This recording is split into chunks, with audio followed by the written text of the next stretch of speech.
Welcome to Meet the Author, where you can join in on insightful conversations with best-selling and award-winning indie published authors. Your hosts today are Rob and Joan, who themselves are indie published authors, book publicists, and paranormal investigators with Tampa Bay Spirits, based in Tampa Bay, Florida. Thanks for dropping by. And now, on with the show. Hi, I'm Rob. And I'm Joan. Welcome to the show. We're so glad that you're here. I see we've got some comments already. George Desmukes. Okay, I'm here. Oh, we can go start. ahead Thank and start. You, George. Thanks, Thank you. George. That is so kind of you. Paula says, hey, Rob and Joan. Hey, Happy Paul. June. Happy June right back to you. Joe Conjul says, hi, Rob and Joan. Hey, Joe. You know who's on tonight, right, Joe? You were on his show. It's Beem this time. Well, I don't know what I was going to say. You guys started commenting and I was going to, welcome to the show. That was very concise. Yeah. Welcome to the show. And whether or not you're watching us live or you're listening to the podcast, we're so glad you decided to join the show. We love your comments. Please like, follow, share, and comment. Caleb says, glad to be traveling that strange highway with everyone. Hi, Caleb. Yes, Caleb, and it's getting stranger by the day, I'll tell you. That's for sure. Oh, Hi, Annette. greetings from Michigan. Michigan. Fellow Michigander. Annette, Rochelle, Abin, I bet that you know Beem. That's my guess. Yes. Okay. Yeah, I'm done. Did you know this is episode 60? No. Can you believe that? Episode 60. That's just crazy talk. And this is June. And you know what happens in June? No. The next installment of Magnolia Bluff Crime Chronicles comes out. Oh, yeah, that's It'll right. just be in a couple of weeks, I believe. I couldn't, it wasn't out on Cindy's page yet, but Cindy Davis, The Great Peanut Butter Conspiracy is book 3 of the Magnolia Bluff Crime Chronicles is going to be out. So far, there's C.W. Hawes has Death Wears a Crimson Hat, which right here. Good book. Get it? Get caught up. Stay up with this. We got 9 books coming out here. Caleb released Eulogy in Black and White as book number 2. It's out and available right now at your favorite bookstore.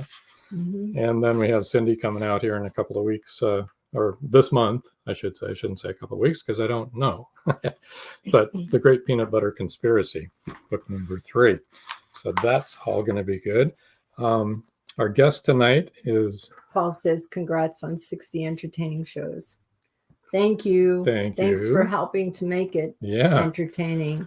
Our guest tonight is... Joe's excited because he won all 3 on your show. Oh, you did? That's cool. Oh, that's great. That is awesome. Yeah, because it's going to be really a good series. And we're all waiting for George's movie. Yep. And his third book, which will now be named The Siren Hunter instead of Siren. That's rolling right along, according to George and his wonderful cast. Yeah. Well, a lot of good things happening. We do have Beem Weeks with us tonight. Yes. As you all should know, that Beem Weeks and Stephen G's hopes... I can't talk either. Host the Voice of Indie podcast. We'll let Beem talk about that when he comes on, because obviously I can't. So we're going to be ending the show just a little early tonight, just a few minutes early, so he can hop over to his show, which he's going to be on at 8 o'clock. Well, he'll be leaving early. He'll be leaving early. We'll still be here providing, making jokes and doing all sorts of fun stuff. Oh, one more thing I did want to say. Thank you, everyone that that donated books to Chanel. Right. She went back in for more treatment today. I believe today. Yeah, today I think she said, but I know she's very appreciative. If she didn't get back to each and every one of you, I know how much that meant to her. So, thank you. I always have said that the authors from small publishing houses and the indie authors are some of the most wonderful people, the most helpful, the kindest people that I've ever met. No doubt about that. Yeah. So thank you. Thank you for your generosity, everybody, Yes. and for helping out on the cause. And if anybody else wants any information on that, carternovels@aol.com, shoot us an email and we can steer you in the right direction. Okay, so without much ado, Beem, why don't you hop on in? We're going to beam you up. There we go. All right. Now, you did leave the windows open on your Volkswagen bus that has the giraffe and the dog sticking out of the windows earlier, right? Goodness. Yeah. Okay, good, because we wouldn't want anything to happen to them. Yeah. I'm going to show you that, guys, so that we know what Rob is talking about. There we go. Yeah. Right there. Yeah. Strange Hwy. Strange Hwy. Yeah. That's the book cover that was designed and created by Mr. Stephen Jeeves. Oh, did he? Yeah. Now the green sign up at the top, Strange Hwy, that's actually I took a photo of a sign that used to be right up the road from here. There's a Strange Hwy near where I live. And really? That's how I came up with the idea. I had this collection of short stories, and what am I going to call it? And I driving by there, I thought that's actually kind of a cool name, Strange Hwy. It is. I have one quick question for Rob. Uh-oh. You're from Michigan, right? I'm from Illinois, but we lived in Michigan. Okay, I was going to say, what's up with that Chicago Cubs hat? Cubbies. I'm from Chicago. Well, I'm a lifelong Tiger fan, but in my closet, my National League team, I've got a jersey of the Chicago Cubs. Oh, well, that makes sense. It's my National League team. The poor Cubbies, right? Yeah. Yeah. Well, they deserve some love. They do. Well, they finally, ended their drought. They're losing. Well, hi, Joe. That's right. Joe Conchel says, hi, Beem. There we go. Go ahead. Finish your thought there. They finally won one. And so that's good. That was good. My National League team changes with the decades. In the 70s, it was the Cincinnati Reds. And in the 80s, it was the Philadelphia Phillies. And then it got to where it was the Cubs, and it was always the Cubs just because they needed some support. Well, they haven't been able to afford to have lights in the park, for a long time. So yeah, they had to have a goat to mow their field. Yeah, they needed help, Joe Conchel says Yankees. Yankees, baby. Yeah, boo. How did that get up there? Oh, and G. Greenwell says, good to see Beem Weeks on. I can finally put a face to the name. That's one of the reasons why we wanted to do this podcast, was so that people can come on and talk to their favorite authors and put a face to the name and, ask questions that you've been wanting to know. Why did you do that? How come you killed off that person? Why'd you shoot the dog? Why did you end the series? Nobody shoots dogs in books. Not my stories. No. Good. There might be dogs that shoot people. And see, I'm a Red Sox fan because I'm from Boston. Boston. Yeah, well.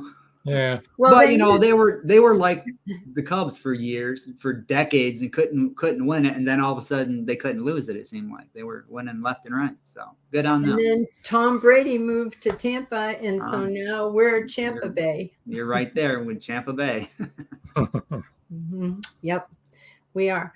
So I wanted to know, when did you start writing? Did you start writing when you were really young, or have you always wanted to be a writer? And my first taste of that was third grade. It was a classroom assignment. It was write a short story, and I wrote a short story that was probably a page and a half long. And the teacher reads these stories out loud, and you're 8 years old, and you're getting a lot of, hey, that's really good from your classmates. And the teacher even said it was really good. And that kind of spiked my interest in that. Then when I was in fifth grade, I had a friend who liked to write as well, and we co-wrote a play. It was called The Time Machine. Yeah, there's already a book. But and our teacher, we had the coolest teacher in fifth grade. This guy was hands-on, and he got us to put together a cast, and we performed it for the school. So I'm 10 years old, and I'm directing and starring in a play that I co-wrote, and it was Then when I was in high school, I wrote for the high school newspaper. I did mostly concert and record reviews. Always been big in music, and but I also did interviews with some of the football players and basketball players and whatnot. But I always loved writing. Me too. It's funny that you told that story because when I was in first grade, I wrote a play that was put on for the whole school, not just the first grade. And I wrote it all by myself. I directed it and I starred in it. It was, that's the way to do it, man. If you write it, you can do all those things. But it was really funny because in the town newspaper, my name was Joan. It was same as it is now, right? But they said Joan wrote it, Jean directed it, and Jane starred in it. Because they couldn't believe the same person did all three things. My mother kept that newspaper clipping forever, but that's hilarious. Fantastic. But you did the same thing. You were a little bit older, but did the same thing. Yeah, it was just a lot of fun getting up there in front of the whole school and doing this thing and knowing that it was our work. But this teacher, he did that for a lot of the students. Some of the girls were dancers, and they put together this dance thing, and they got to perform it for the whole school. And he dragged some of us boys into it that we had to kind of be in the background doing things. And we were like, we're not dancers. We don't want to do that. But we did. We had fun with it. And now that I'm an adult, the memories, it was fun. He was a wonderful teacher.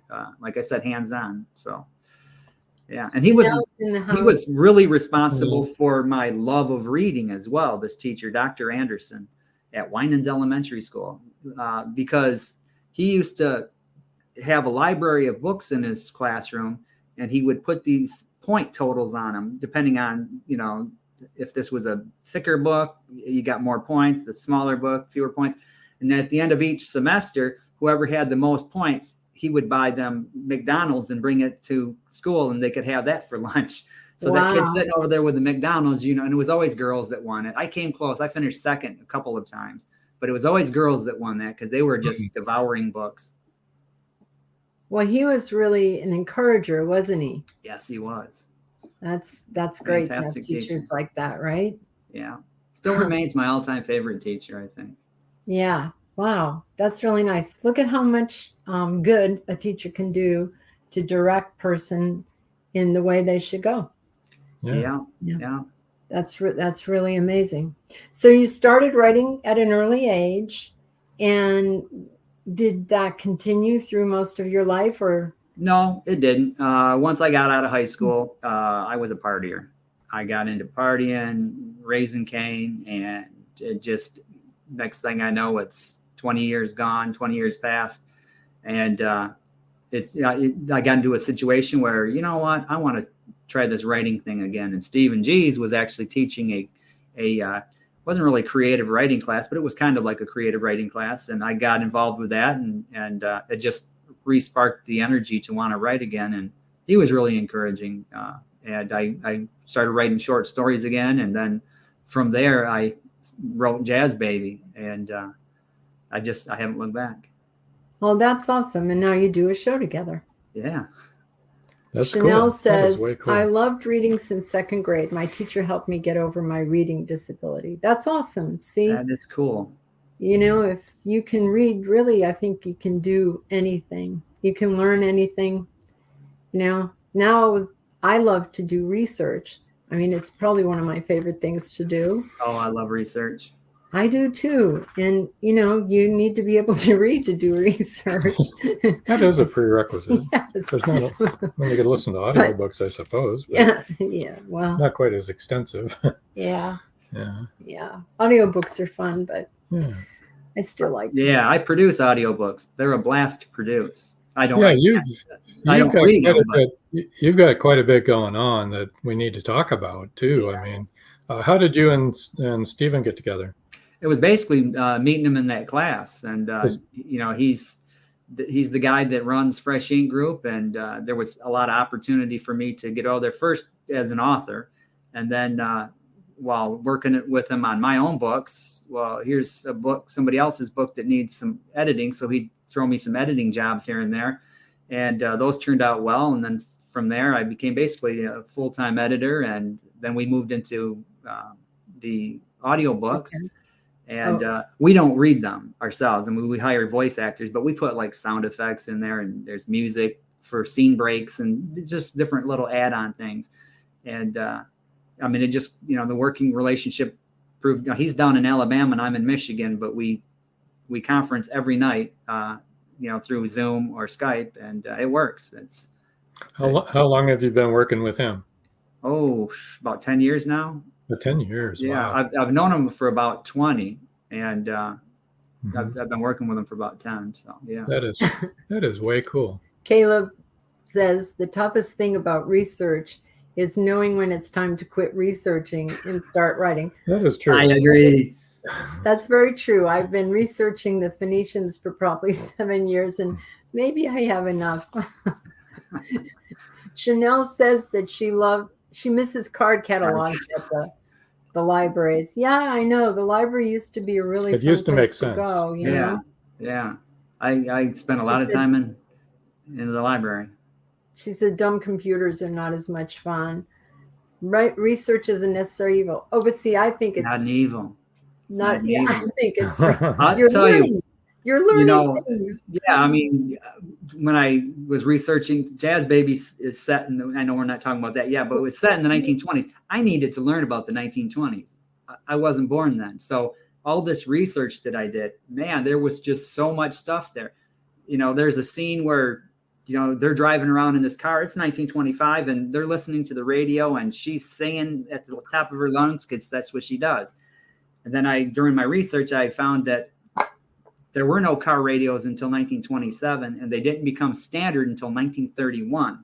Oh. So I had to rewrite that whole scene, which really turned out to be beneficial because a conversation takes place there that needed to take place for something that happens later on. And so that was your first book, right? That's the first book, yeah. Okay. And that so actually started the cover up, Jazz Babies by Beem Weeks. You want to tell us a little synopsis of it without any spoilers? Sure. It's Emily Ann Baby Teagarden. She's a young teenage girl. Early in the story, her father dies. Then we find out that her mother poisoned him, and then she kills herself in prison. So she's an orphan, and she's sent to live with her mother's sister, who is her aunt. And she's never been married. She's got money because the family had money, and she got all the money. Because she didn't end up pregnant out of wedlock the way Emily's mother did. And this aunt doesn't really want to raise the kid. She loves her, but she's a wild child, you know, and she's got her set life. She's got her daily Bible studies at the church. And so as the story unfolds, there's a family friend that was her father's friend. He gets her a shot at auditioning at a speakeasy to sing. And she's got this beautiful voice, this incredible voice that's powerful, and she goes on a journey that it's dark at times. It's dark quite a bit because you're out there, you're a kid, and you're running through New Orleans, and she's from Mississippi, but they're right across the river from New Orleans, and gets into stuff that she shouldn't. You know, there's some opium dens and things like that are out there, and there's supposed to be a sequel because it kind of left everything hanging at the end of this one with the idea that there would be a sequel. But Stephen G, speaking of that, Stephen G says, I'm curious, you think Teagarden's story will continue in another novel someday? I was just touching on that. Yeah, I think so. I'm working on 2 novels right now, and I think when I'm done with those 2, and those hopefully will be done sometime this year, I'm going to start on in fact, I've already started some early outlining of the sequel to Jazz Baby because good things happen for her in the sequel. Good. So, okay, what was your next book that you? The next book was my first collection of short stories. There's 20 short stories in there, and it's called Slivers of Life, a collection of short stories. And that's short stories that I wrote over the course of. There you go. Go ahead. Got it right here. All right. And I wrote those over the course of, 10, 12 years, the short stories. And I had enough of them. I thought, let's put together a short story collection. And that's multiple genres. It's mostly slice of life, coming of age, but there's some partway stuff through it, and it's really good. Yeah, I really like your writing style. Yeah, we commented on that.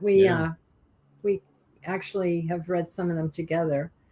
Joe Conjo says, cool cover on Slivers of Life. Yes. Yeah. Yeah, I found that picture and it was just like, hey, that's my cover. It was a picture on Storyblocks, I believe. And so we licensed it and boom, there it is. Yeah, and then your next book, let's bring that one up, was the first cover that we showed, Strange Hwy. Strange Hwy, yeah. That's another collection of short stories. That one's got 19 of them in there. And those were actually written over a shorter period of time. I think that was like 3 or 4 years. I just got on this writing kick for the short stories while working on, some of these other novels that I've been working on. The one I've been working on for many, many years. And it's just, I write it and I put it away and, I get burned out on it. And so I would throw together these short stories and collection number 2. I've got a few. I'm looking at maybe a third short story collection someday, but first things first, I got to get those novels finished. Takes time, doesn't it? So what kind of short stories are in Strange Hwy? There's a lot of them that are similar to the ones that are same kind of genre as Slivers of Life. It's coming of age and slice of life, but there's also some semi-horror. I've never really delved into the horror stories, but it's, kind of the monster, but who really is the monster type of thing. There's something that might even be considered kind of science fiction. And I've never been a huge science fiction fan, but I wrote this story and I think it could probably, and then there's one that's kind of, there's one, I can't remember if this is in Slivers of Life or if it's in Strange Hwy, but it's one that's kind of based around reincarnation. Is this little kid, this guy's brother reincarnated, and I left that open. It's one of those, I tried to do that, leave a lot of those things open for the reader to decide, this kid's reincarnated or no, he's not. Yeah. The tiger or the lady, which door did he open? It's left to the reader to figure out. Caleb says, I love great short stories. To me, a good novel is merely a series of short stories woven together to form a single story. Yeah, that's a good way to look at it. That's how that's kind of how I approach writing novels too. Each chapter has to be, to me, a chapter should be standalone. If I can read one chapter and it entertains me and wants me to move on to the next one. Right. It's kind of like a short story. Okay, well, it's time to take a short commercial break. So if you can stand by, we will carry on and talk some more as soon as we get first, back. a word from our sponsors. But first, a word from our wonderful sponsor. Our sponsor, yes.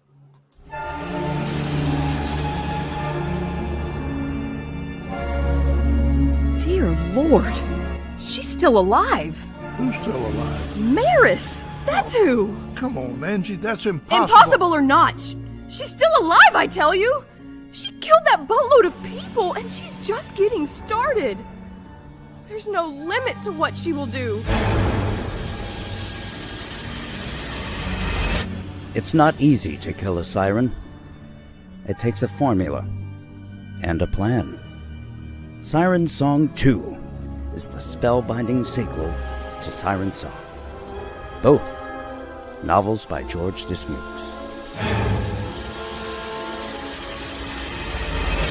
Siren Song 2 will be on bookshelves and bookseller websites in July. Don't miss it.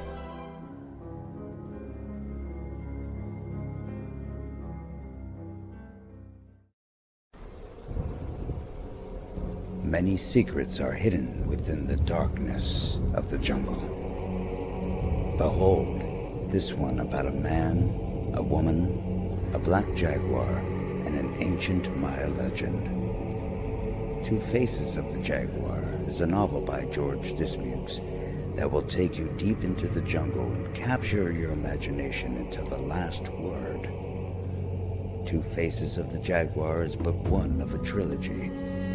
Two Faces of the Jaguar, where only the adventurous dare to read. Two Faces of the Jaguar, The Lost City, and The Jaguar's Quest are available on Amazon.com, Barnes & Noble, and many other bookseller websites. Two Faces of the Jaguar, the book people are talking about. Get your copy today.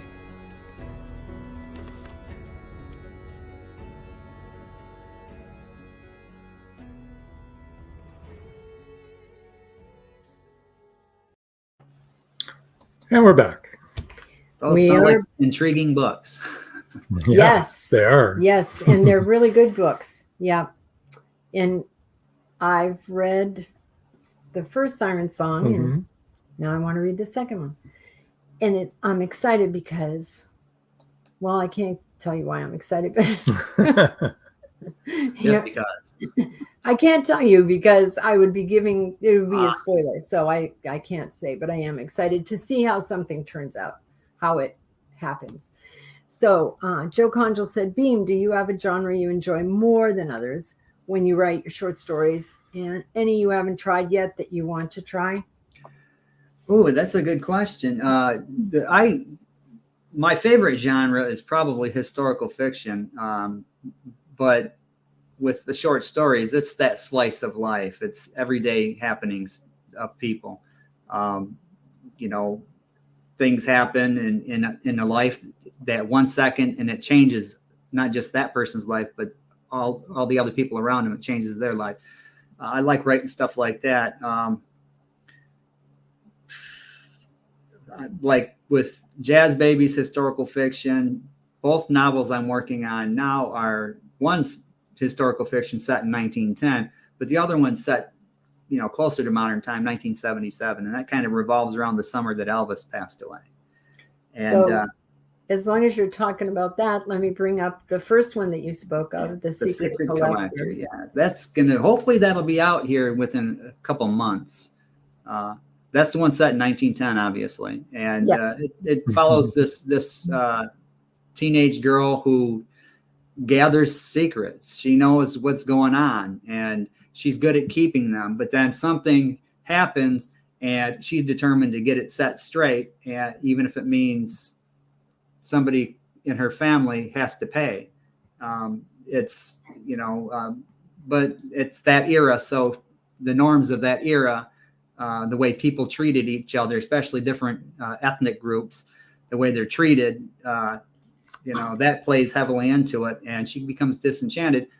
And during the course of this, she gets hooked up with the suffragettes, and she ends up getting into the suffragette movement. At first, she didn't want anything to do with it. Why do women need to vote? Who cares? That doesn't mean anything. But then her mother was explaining to her, men have had the chance to make things right in certain areas, and they can't do it. So, we all need the right to vote. We do. Yeah, but that's like I said, hopefully that'll be done here within a couple of months, a month and a half. It should be finished written in a month. And I tend to edit as I go along. And then Stephen G's, he's my second eyes, and he goes through it, and then we do all the formatting and book covers and all that good stuff. all the good stuff. All the fun stuff. So you were speaking of this. That one right there, that's a mock-up. That's the cover. It says "Home Before the Streetlights Come On," but it's being changed. It's "Before the Streetlights Come On," and that font's going to be changed up at the top there. That's the one set in 1977, and that's a girl who's supposed to go into 5th grade, but they're going to jump her to 7th grade because she's really intelligent, and she lives with her grandmother, and they live in West Memphis, Arkansas, and right across the river is Memphis, Tennessee, where Elvis lives. And Grandma cleans houses, and summer vacation has just started, and she's going with Grandma to clean houses, and she ends up getting an opportunity to do some clothing modeling for like Kmart and some of those newspaper ads that they had back in the day. And that helps save up money for her college that she's going to need. And she meets a lot of people over there, wealthy people and whatnot. And one day she gets to see Elvis. He's on his motorcycle. And but all of that comes crashing down when something becomes unearthed. And nobody will ever be the same in that story. No, that sounds good. This one is, I think, going to probably be, so far, it's my favorite story, even at this point where it's only, 2/3 done. It's one of my favorite stories that I've written. Well, good. That is good. It was an idea, and it was just like, wow, I got to write that. I've got to write that. That's great. That really is great. Let me put up some of your information here for people so they'll know how to get in touch with you. So you can reach him on his website, beemweeks.com, and that's BEEMWEEKS.com. Or you can also reach him through the freshinkgroup.com, FRESHINK group. I think y'all know how to spell group. Or his blog, beemweeks.wordpress.com. Twitter, @BeemWeeks. You made this so easy until we get to your email. Well, his email. Yes, go ahead. The easier email is beem@freshinkgroup.com. That's, but this one here, this is the one I check every day. So this is the one that you should use to get in touch with him. Yeah. nostar67@gmail.com. And that's NOSTAR 67. So why don't we do the book giveaway? Get your fingers going here, guys. Okay, the first 6 people to email nostar67@gmail.com will win a signed paperback book. Beem, tell us what books that you're going to be sending. Only in the United States. United States. In the United States. Yeah, it gets costly going overseas. It's going to be Jazz Baby, Slivers of Life, and Strange Hwy. I'm thinking doing 2 of each, so that would be 6. But I mean, if it goes over where 3 or 4 people want one of a certain one, I don't have a problem with that. And if 7 or 8 people email me, that's all right too. I'll make sure they get them. Now, the thing about Kevin is it's an ebook, so I'm not giving that away, obviously, with a signed thing. But if somebody really wants it, I can set up a giveaway for that. Oh, I don't think we even talked about that one. Let me go back to that. Yeah, that's my most recent one. Yeah. But that's a shorter read. That's why it's just an ebook. Yeah. It's just over 7,000 words. The thing about Kevin. Yeah. And it's an ebook only.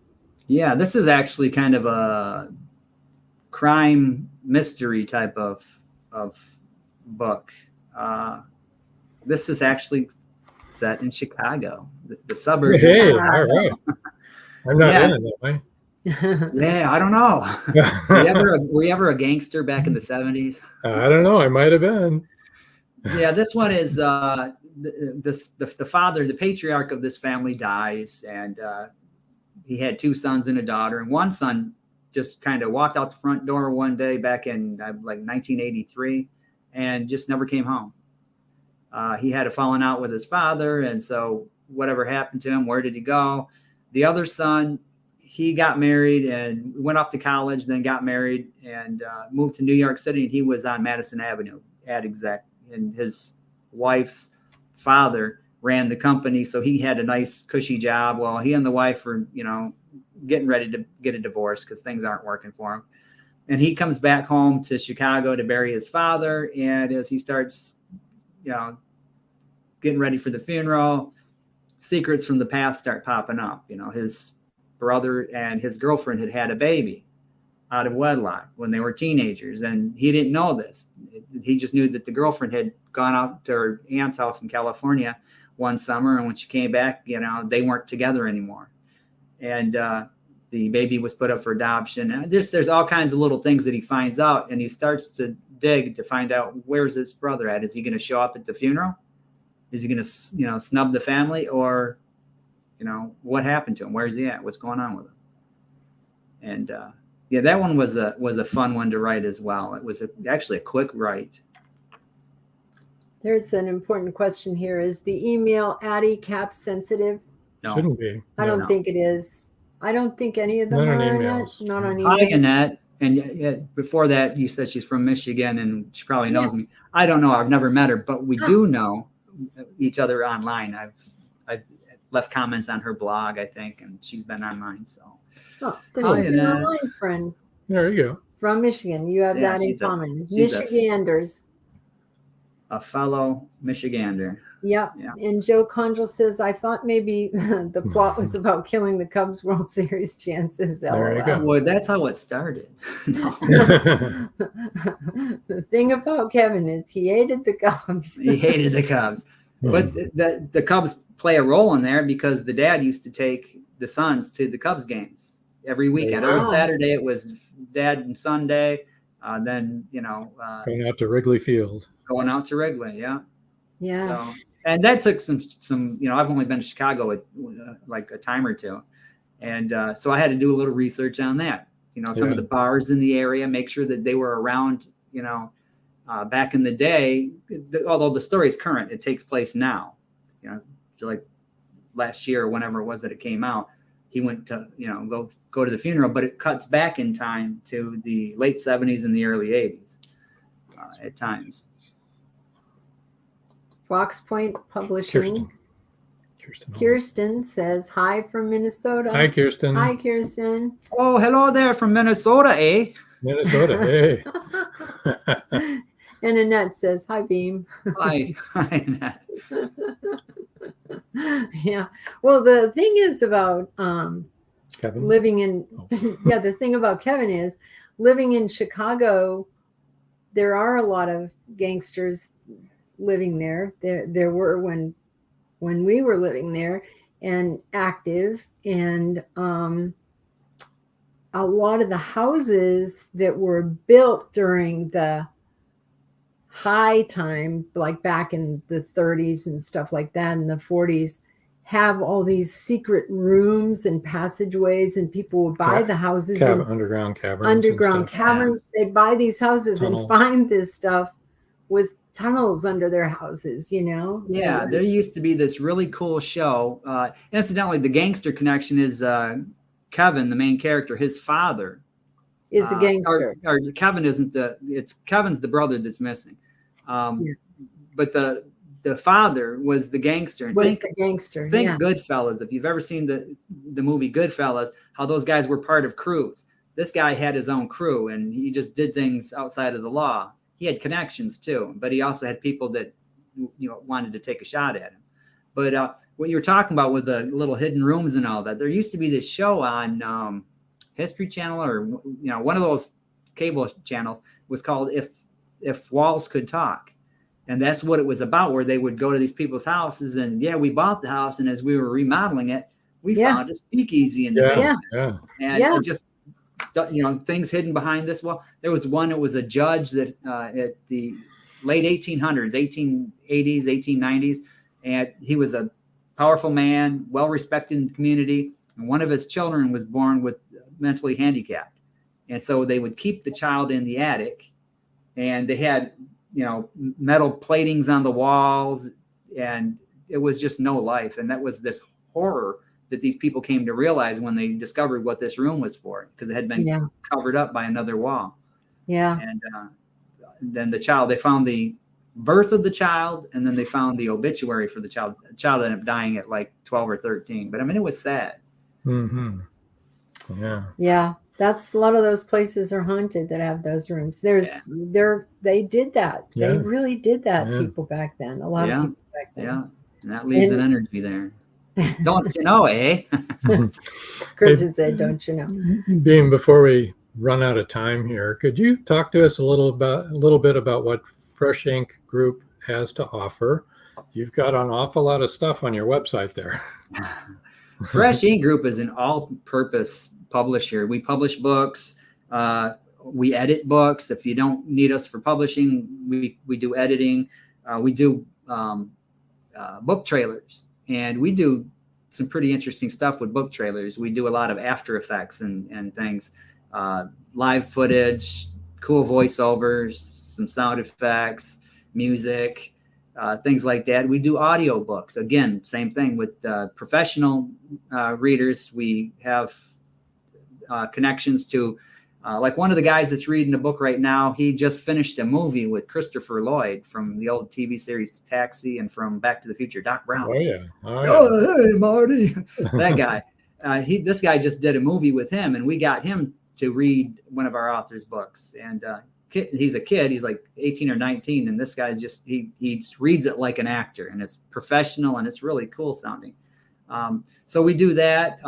Book covers. If you just need a book cover, we do book covers. And it's, Fresh Ink Group, if you do publishing, the author owns 100% of their work. There's a royalty rate of 75% because we put stuff into it too, that a lot of it's out of pocket to get these things done. Sure. And we have our own printer. We run through our own printer, and Ingram Spark printing, and it's worldwide. They've got plants over in Europe and all that. So you publish with us. You're in all these stores. I see ads from Stockholm, Sweden, with my books with all of this foreign stuff, and it's like, wow, that's cool. And it's like 10 kroner. Wait a minute, is that good? It's 10 kroner. What's that worth? Okay, are they underselling this? And what is a kroner anyway? Right? Just, other people's denominations, but I mean, it's everywhere. And we just got into China too. So that's opening up another market there. And it's just interesting in the 10 years that I've been here, watching how this company has grown. Stephen G's has a vision, and, originally he started it just to publish his own stuff. And it wasn't even to publish it. It was to try to get an agent and things like that. And then he thought, all right, he'll publish his own stuff. And then, he started inviting others, and I was one of the ones that he invited to publish. And like you said, there's a lot of stuff. We also build websites. If an author needs a website, we build. These are personal websites. They're and you can have whatever you need in there added to it. We're building a couple right now. And here's tonight's show right here. Yes, and we do podcasts. Yeah. We're in POV Part 2 with Stephen G's. For those of you who don't know, POV means point of view. That's immediately following. That means. Pizza. I thought it was like pizza, onions, and something. Vegetables. Pizza, onions, and vegetables. Stephen G says, yikes, never associated with Ingram Spark, but we do use Ingram's POD factories for printing. Yeah, okay. Print on demand. Yeah, print on demand. You're not payable on death, but print on demand. Stephen G's also says Spark is for self-publishing. Well, he's better at knowing that stuff because I don't handle any of that. I edit books. I put together book trailers and audiobooks. So, he should have given me talking points. Well, we should have given you talking points. Yes, you didn't know we were going to spring that on you, so you had no idea. So what is your show going to be about tonight? You're going to be leaving shortly to go. Tonight, it's back in, I think, February, we did a episode where Stephen's teaching on point of view. That's very important for authors to know point of view. I'm currently editing a book where he's not quite got the grasp of point of view yet. And so there's a lot of head hopping. So I got to go in there and clean a lot of this stuff up where I can, then rewrite stuff where I can't. But this guy's an excellent writer, though. It's a compelling story. But anyway, back in February, we did an episode where we were going to do the full show. It was all about point of view, but we only got halfway through it because we got some calls and whatnot, and people had questions, and we put it into the archive, and we thought, well, one of these days we'll do a part 2. And I'm sitting here watching in our archives, and this episode is blown up. It's one of our biggest, most popular episodes that we've ever done. And so being on this, I didn't want to have a guest tonight who would be sitting in the studio right about now, wondering, well, where is everybody at? So I would have a little extra time where, when Stephen's in the studio, he can wait for a minute and I'll jump in there. But so we thought tonight, let's do part 2 of point of view. And Stephen knows what he's talking about. He's written several how-to books. They're over there on Amazon. G's writer how-to. And he's going to put on a masterclass tonight. George says POV is also a movie term referring to a camera angle. That would be a point of view in a movie. Definitely. Yeah. Yep. That's very good, George. There you go. George should know. He's been doing that for a long time. So what's the easiest way for people to find Voice of Indie podcast after this show, after we're done. The easiest way, we're over on Twitter all over the place, but at Voice of Indie on Twitter, the pinned tweet every week is this week's show.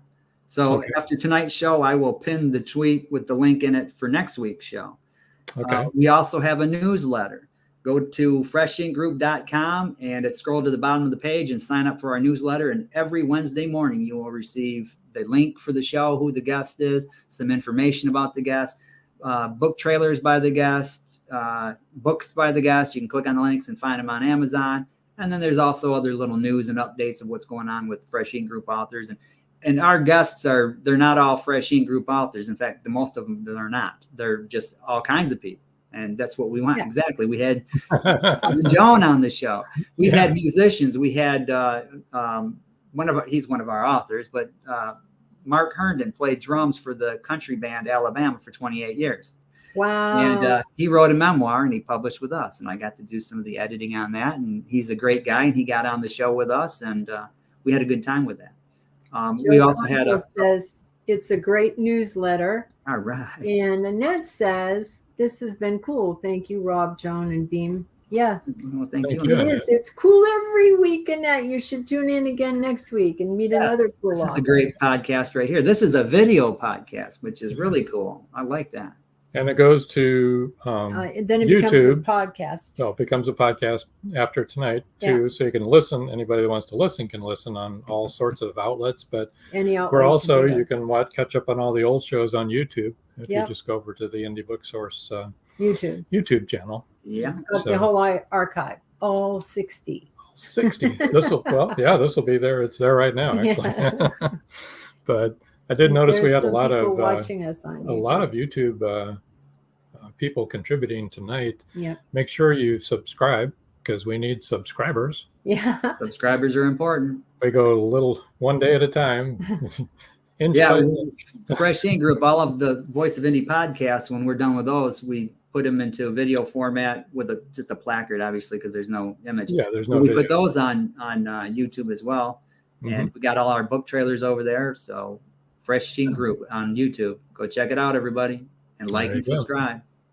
Exactly. There like you go. and subscribe. There you go. We can't say it enough. Yeah, that's important. It is important. Well, one last. Oh, wait a minute. One more thing I want to say too. There's one more thing. Just one more thing. No, this is serious. If you read a book, would you please leave a review? That is really important. Yes. This is Meet the Author podcast. We've been talking about Beem's books, and if you read his book, please leave a review and tell people what you think about the book. That's right. It's really bread and butter for authors. If you don't know where to leave the review, just email the review to the author. And then he can use it. And then he can put it wherever he wants to put it, Yeah. Usually you can always there's a place leave it on to put Amazon. But generally speaking, yes, most people can. Yeah. Barnes and Noble. All my books are on Barnes and Noble. Yeah. Okay. Yeah. Google Books, Apple Books. We're on all of that stuff. Yeah.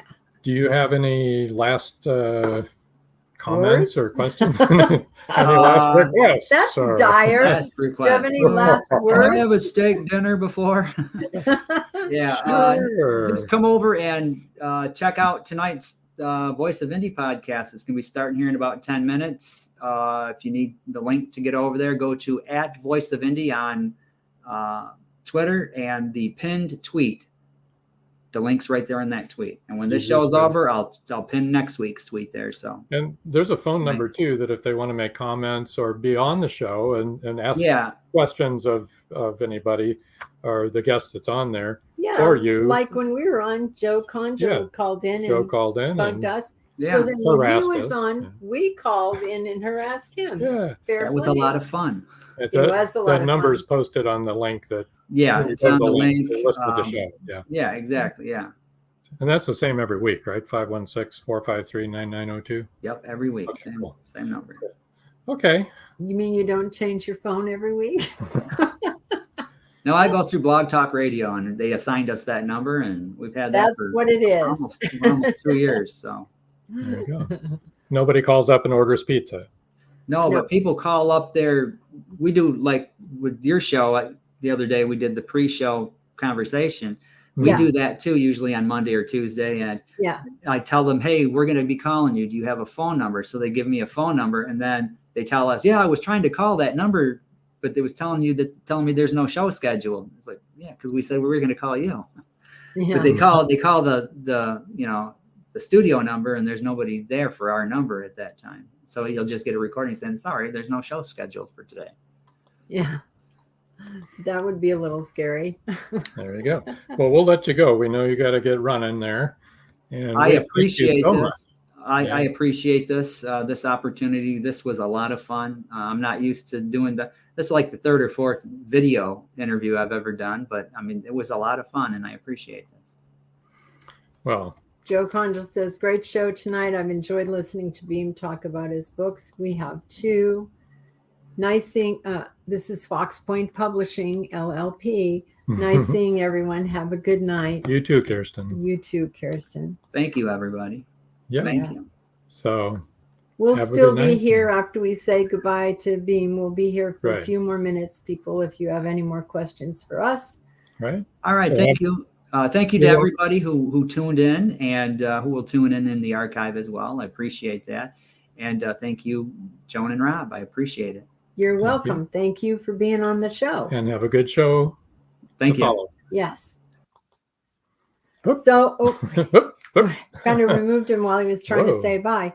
I did want to remind you again that, Paul Hollis said, another awesome show. Thanks. I wanted to remind you all that we're broadcasting on 6 channels. We're broadcasting on 3 Facebook channels, 1 LinkedIn channel, and 2 YouTube channels. So if you're making comments and you see us putting up comments and you're like, I'm not seeing these comments, where are those people? It's because they're listening on a different channel than you happen to be tuned into. So that can be confusing. Yes. So very confusing.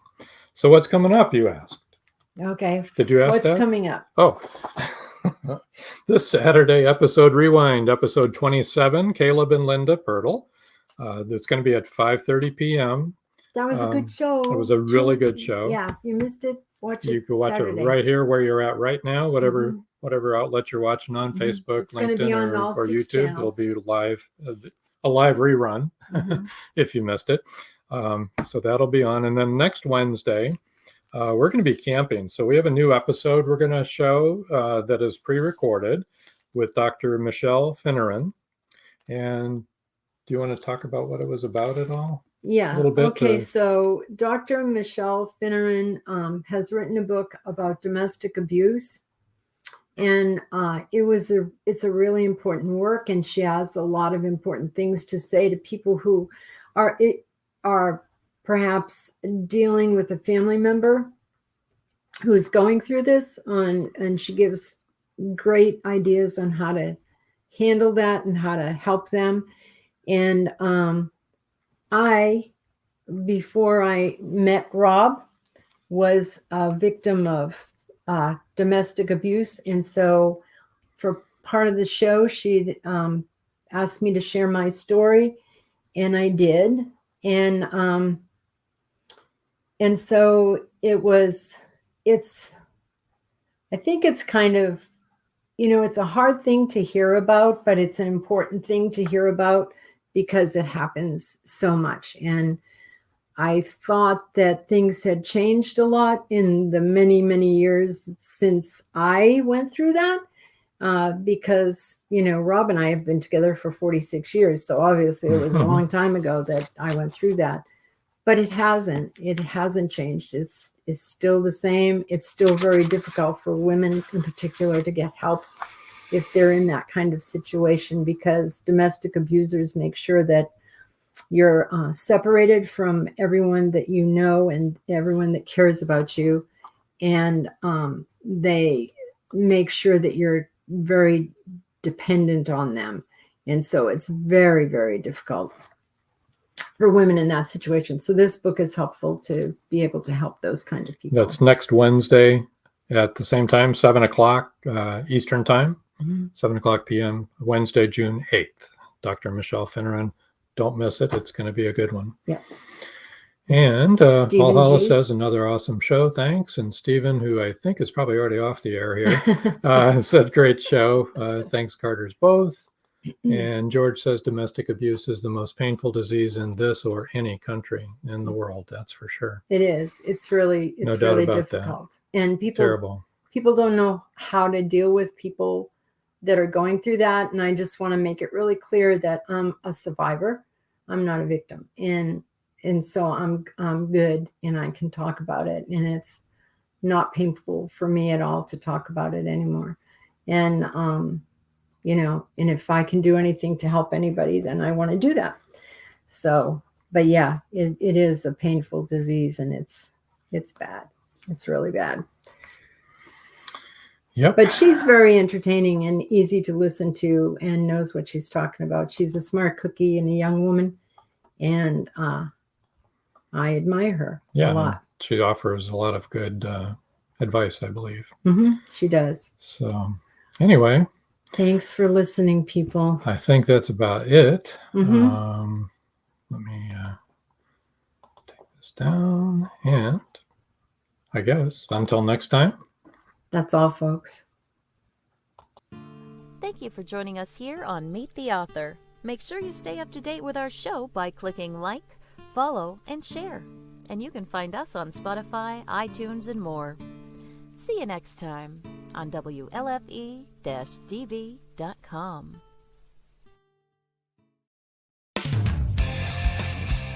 You've been listening to WLFE-DB.com, where our shows are your shows.